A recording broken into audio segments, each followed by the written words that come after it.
Hello students, welcome back to Vishal Sir Physics in Real Life. Today we are going to discuss about combination of resistor. So before we start, if you are not subscribed my channel, please subscribe, like, comment and share and click to bell icon to get the latest notification. So the topic which we are going to discuss today is common for both 10th and 12th class. Okay, let us start our topic. First we study about series combination of resistor. Now see what do you mean by series combination of resistor. First of all, what do you mean by resistor? Observe, this is called as carbon resistor. It has color code. Okay. Now how they connected in series? So first we study basic idea how they are connected in series. So we use this for a study of series combination. Suppose this is one resistor R1, this is another resistor R2 and this is third resistor R3. Now we want to connect in series combination.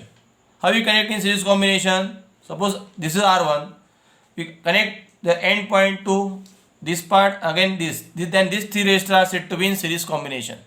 Okay. In the same way, here also we consider three resistor R1, R2 and R3. Okay. Now we have to connect in series combination. How we connect in series combination? First we connect like this. These are the two resistor R1 and R2 come in series. We connect third one. Now these three are connected in series combination. This type of combinations of resistor are called as series combination. Okay. In circuit, how we draw series combination? Let us observe. Suppose this is your first resistance, mark it by R1. Now connect another resistor here. Now mark it by R2. And the third one, mark it by R3. Now this type of combination are said to be series combination. Okay. R1, R2 and R3, what we say, they are connected in series combination. Now we want to find out the value of equivalent resistance of this series combination. For that we connect either by a cell or battery. Suppose we consider a battery. This is a positive terminal of battery. Now this is a formation of cell. Again series combination of cell is formation of battery. This again positive, then again negative. We require key. Remember that key should be close. And suppose the potential, or we say voltage, is denoted by V of that battery and the key is denoted by K. Okay, complete the circuit. As you know that current is always moving from positive terminal of the battery towards negative terminal of the battery. Mark it by I.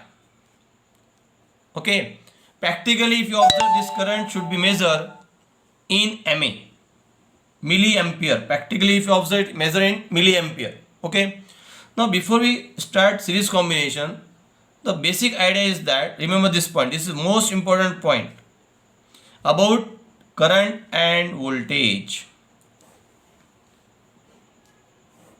Current and voltage. Remember, in series combination, current remains same. In series combination, current remains same and voltage divide. This is about which combination? As for series combination. And another parameter which is called as Ohm's law. V is equal to IR. If you know these two concepts, then to derive this derivation of series combination, very easy. Again I repeat, in series combination, current remains same and voltage divide. Let us start to find out the value of equivalent resistance. Now as you know that current remains same. So across R1, current is I. Across R2, same current flowing, again I. Because in series combination, current remains same. Across R3 also we get same current I. But what divide? Voltage divide. So across R1, this is denoted by V1. Across R2, the voltage drop across R2 is denoted by V2. In the same manner, across R3, it is denoted by V3. So there are two laws. One is called as KVL law, another is called as KCL law, Kirchhoff's voltage law and Kirchhoff's current law. In series combination, since voltage divide, that's why here we apply Kirchhoff voltage law. When we study parallel combination, in that case current divide, then we apply Kirchhoff's current law. Okay. Now, as you know that the voltage drop across this is nothing but, you know what, Ohm's law, V is equal to IR. So according to Ohm's law,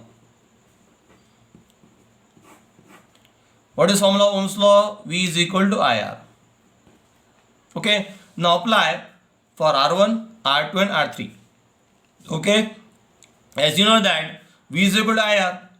So what is the voltage across R1? V1. What is the voltage drop across R2? V2. What is the voltage drop across R3? V3. Okay. What you get by using Ohm's law? V1 should be equal to, what you get? V1 should be equal to IR. This is also IR.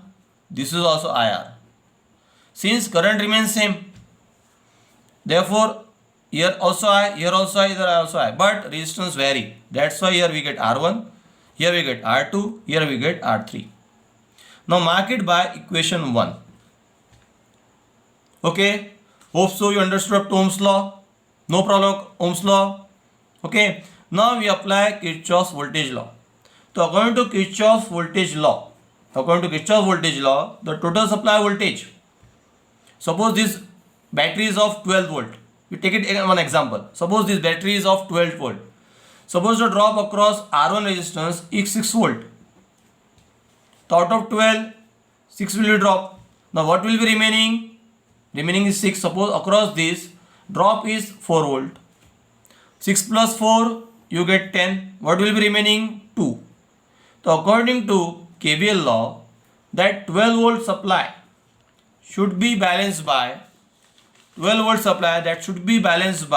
6 plus 4 plus 2. 6 plus 4 plus 2. Same concept apply here. The total supply voltage is V. Instead of 6, what you get symbolically, it is V1. Instead of 4, what you get symbolically, it is V2. What we get across 2 volt, we get V3. So according to KVL law, V should be equal to V1 plus V2 plus V3. Now mark it by equation 2.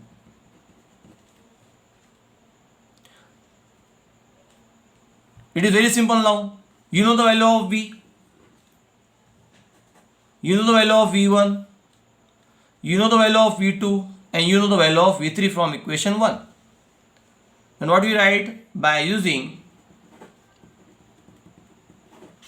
equation 1, equation 2 implies. Put up the values of V, V1, V2 and V3. Put up the value of V. V is nothing but IR. What is V1? V1 is nothing but IR1. What is V2? V2 is nothing but IR2. What is V3? V3 is nothing but IR3. Very simple.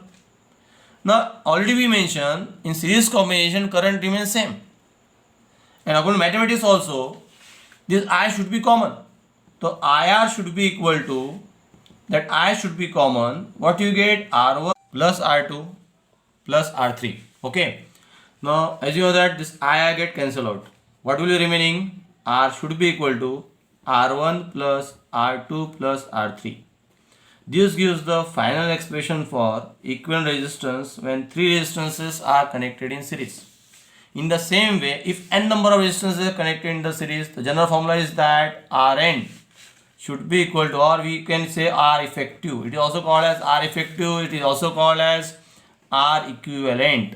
That should be equal to what we get? R1 plus R2 plus R3 plus 1. At the end, we can say n number of resistors which are connected in series. This is a general formula to find the value of equivalents for any problem. Okay, what we conclude from this equation? The effective value of resistance is always, the value of effective resistance or equivalent resistance is always greater than the individual value of R1, R2 and R3. Okay, so good day. and hope we will meet in the next class soon. Bye.